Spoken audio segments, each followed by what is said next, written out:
अस्सलाम वालेकुम और आज मैं आपको एस्पिरिन पर रिव्यू दूंगा। एस्पिरिन को एसिटाइल सैलिसिलिक एसिड भी कहा जाता है, जो 75 मिलीग्राम, 150 मिलीग्राम और 300 मिलीग्राम की स्ट्रेंथ में आती है।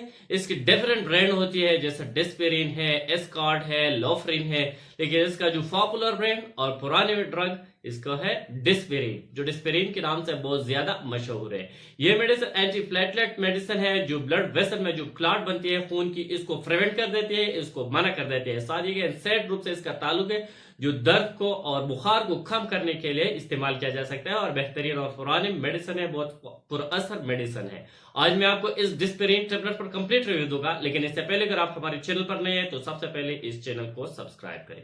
अगर इस टेबलेट की यूजेस को देखा जाए तो ये मोस्टली सर दर्द के लिए इस्तेमाल किया जाता है और 100% रिजल्ट देती है ये मेडिसिन। जैसे अगर आपकी सर में जो दर्द हो या माइग्रेन हो, माइग्रेनल हेडेक हो, जो माइग्रेन की वजह से आधे सर में जो दर्द है, सर के एक हिस्से पर जो दर्द होती है, इसको कम करने के लिए, इसको खत्म करने के लिए, क्लस्टर हेडेक हो यानी पूरे सर में जो दर्द है, आंखों के चारों तरफ में जो दर्द है, आंखों से पानी बह रही है, क्लस्टर हेडेक हो, इसको खत्म करने के लिए भी दिया जाए। टेंशन हेडेक हो यानी आपको जो सोच होने से, टेंशन की वजह से आपके सर में जो दर्द होती है, इसको खत्म करने के लिए बेहतरीन और अच्छा मेडिसिन है। साथ ही फीवर को खत्म करने के लिए, अगर बुखार हो तो इसको खत्म करने के लिए भी बेहतरीन और अच्छा मेडिसिन है।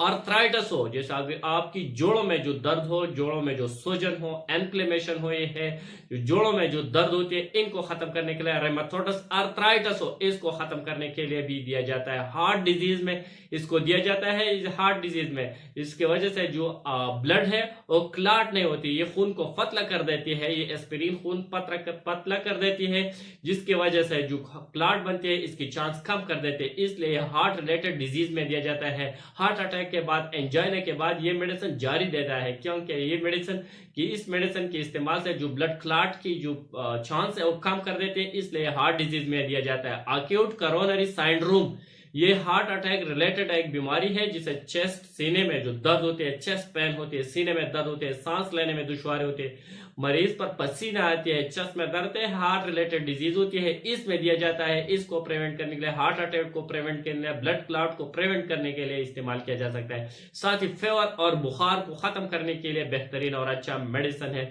दर्द को कम करने के लिए, दर्द को खत्म करने के लिए एक एनसैड ग्रुप से इसका ताल्लुक है, इसलिए दर्द को खत्म करने के लिए भी इस्तेमाल किया जाता है। अगर इस मेडिसिन की साइड इफेक्ट को देखा जाए तो इसके इस्तेमाल से आपको स्टमक पेन हो सकते हैं, पेप्टिक अल्सर काज कर सकते हैं, पेट में दर्द हो सकते हैं। इस मेडिसिन के इस्तेमाल से आंख की रंग पीला हो सकती है, इरेगुलर हार्ट बीट हो सकती है। लॉन्ग टाइम यूज से इसके इरेगुलर हार्ट बीट हो सकती है, लेकिन रेयर केसेस में ज्यादा नहीं है। सबसे रेयर और सबसे ज्यादा एडवर्स इफेक्ट इसका है और स्टमक पेन है। अगर इसके प्रिकॉशन को देखा जाए तो ये मेडिसिन प्रेगनेंसी और लैक्टेशन में नहीं जाना चाहिए। जो लोग इससे हाइपर सेंसिटिव हो, जैसे नेप्रोक्सीन टेबलेट से या डाइक्लोफेनेक है, जो लोग हाइपर सेंसिटिव है, एलर्जिक है, इसको नहीं देना चाहिए। पेप्टिक अल्सर, जिसकी मैदा खराब है, इन लोगों को भी नहीं देना चाहिए। और लोगों को नहीं देना चाहिए जो दूसरे खून पतला करने वाले मेडिसिन इस्तेमाल कर रहे हैं, इनको भी नहीं देना चाहिए ये मेडिसिन।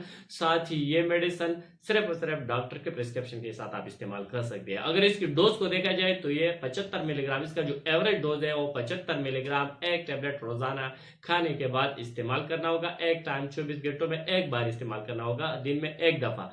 लेकिन आपकी डॉक्टर आपकी जरूरत को देखकर, पेशेंट की नौइयत को देखकर, मरीज की नौइयत को देखकर रिकमेंड करेगा। जितनी भी ज्यादा मकदार में जरूरत हो बीडी भी रिकमेंड कर सकती है। बाज़ औक़ात अगर डॉक्टर पेशेंट की नौइयत को देखकर रिकमेंड कर, लेकिन इसका जो एवरेज डोज है वो 75 मिलीग्राम एक टेबलेट रोजाना होगा। Thank you for watching.